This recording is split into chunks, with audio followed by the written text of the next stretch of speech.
Hello guys, good morning.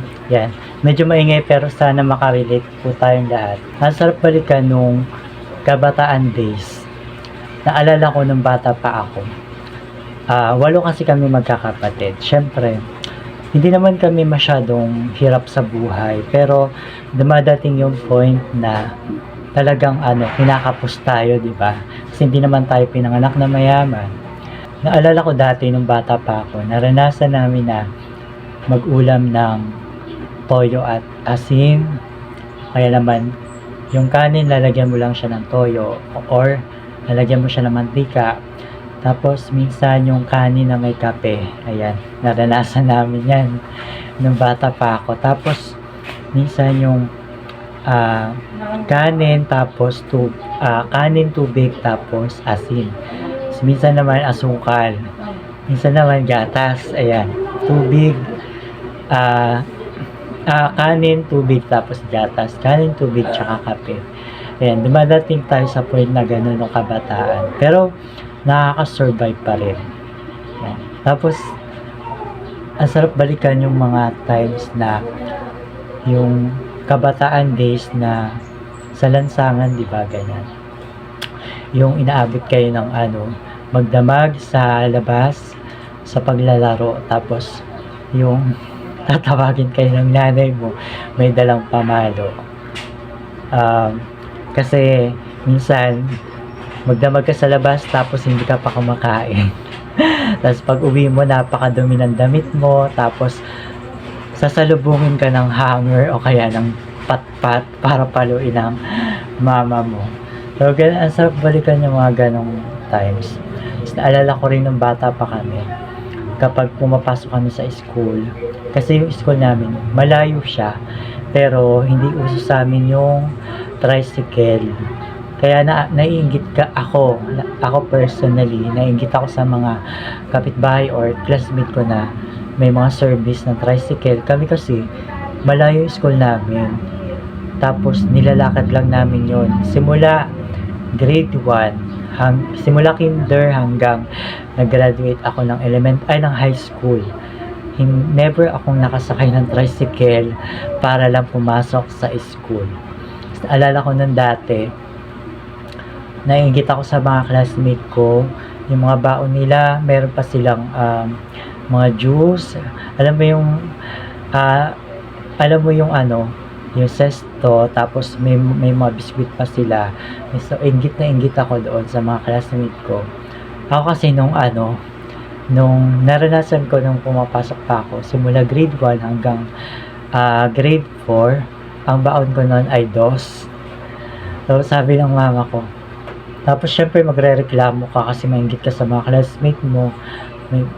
Bukod sa may pera nun sila, meron pa silang baon na pagkain. Tapos sasabihin ng mama mo, pag nagrereklamo ka, di ba, minsan may mga ganap sa school, mga project, may bibilin ka, kaya ang gagawin mo, manghihingi ka na lang ng papel, ganyan. Kasi wala kang pambili, yung pera na yon. Imagine, 2 piso, saan naabot yon. So minsan, hindi mo rin siya nabibili. Ewan ko ba kung paano ko ginagastos yun dati, kung paano kami nakasurvive. Ayan. Tapos, pag may mga project, halimbawa, kailangang bumili ng ganito, wala kang maibili. Or, bibili mo na lang, hindi ka na makakain. So, ayun, naiingit ako sa mga classmate ko na may mga baong pagkain. Tapos, pag nagreklamo ka kay mama, sasabihin pa ni mama, kami nga dati, nung pumapasok kami, wala kaming baon, kamote, saging. Tapos, isip ko, mas okay na nga yun eh. Mas maganda na yung kamote saging yung baon kaysa yung 2 piso. 2 piso wala kang, as in yun lang ang binabaon namin. Tapos, pero ito nag-upgrade siya. Nung tumuntong ako ng grade 5 hanggang grade 6, naging siya 3. Minsan 5 pesos. Yan pag sinuswerte, makaka 5 piso ka. So, ayun yung mga ko dati, mga na-experience ko. Kasi kami, 8 kami magkakapatid, napakarami namin. Tapos, binuhay lang kami ng mama ko kasi siya, full-time housewife lang siya. Tapos, yung papa ko, construction worker that time. Tapos yung mga kapatid ko, yung iba hindi nakapagtapos, nag-construction na din. Hanggang ngayon nagka-construction sila. Pero papasalamat ako sa mga kapatid ko na tumutulong din. Alala ko, tumutulong kila mama at papa para matustusan yung mga pangangailangan namin araw-araw. Na ganun yung mga times na ang sarap balikan. Although mahirap kung i-compare natin sa ngayon. Tapos ikumpara natin dati, mahirap talaga. Pero napakasaya niya. May mga times na kahit naranasan natin yun, masaya pa rin yung kabataan that time.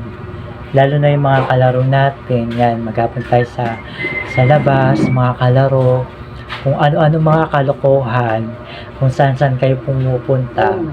Tapos nakakatawa rin alalahanin dati yung mga yung pag naglalaro kayo.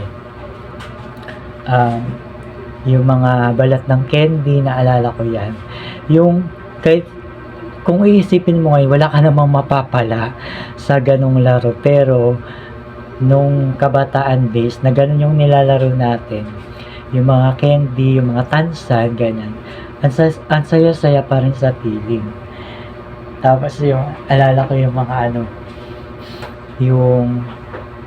yung mga, halimbawa mga pagkain na yung kapag halimbawa nahuhulog or yung sarap alalahanin na yung kakainin mo pa siya, yung kahit madumi na, tapos pupunasan mo lang ng damit, ganyan, yung mga kalokohan nyo dati. Kaya tayo mga kabataan dati, malayo tayo sa hindi tayo sakitin, matitibay yung ating mga sikmura. Ganun.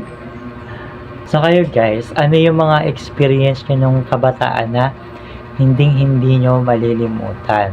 Yung mga naranasan nyo rin ba yung mag-ulam na mga ganon? Yung mga naranasan nyo rin ba na maglaro ng mga ganong laro dati? Yung mga tansan, balat ng candy, text, pogs, ganyan. Tapos naranasan nyo na rin ba yung pag-uuwi kayo, laging may pamalo? So ayun lang guys, na-share ko lang kasi maganda rin yung ganitong yung gagawin natin sa buhay natin, yung alalahanin natin yung mga magaganda, masasayang nakaraan natin, yung kabataan natin, kasi nakakatulong po yun sa ating pag-iisip. Nakakatulong din yun sa ating mental health. Yan, hindi yung puro problema na lang iniisip mo. Kahit papano, kahit marami tayong problema sa buhay, nakakatulong yun sa ating mental health. Okay na.